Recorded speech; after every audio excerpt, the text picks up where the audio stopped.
Il derby veneto scalda Vicenza. Il Cittadella aspetta i biancorossi nella sua tana, lo stadio tombolato. È la prova della verità. Dopo 3 KO e un solo punto in 4 partite, il Vicenza parte per il match di sabato con forza e personalità. Sono queste le parole d'ordine del tecnico, Silvio Baldini.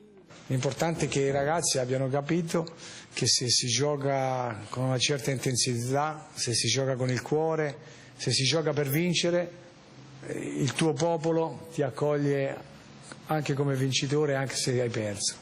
Se dalle sconfitte si impara più che dalle vittorie, allora il Vicenza in questo inizio campionato ha avuto modo e tempo per crescere.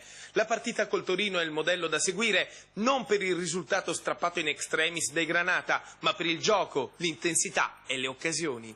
Ripartiamo dalla bellissima prestazione di lunedì, cercando di ripeterla chiunque scenda in campo.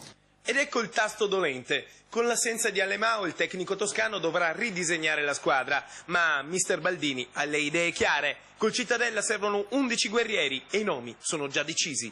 Frison, Martinelli, Agustin, Bastrini, Gianni, Paro, Rossi, Soligo, Misuraga, Paolucci e Abruscato.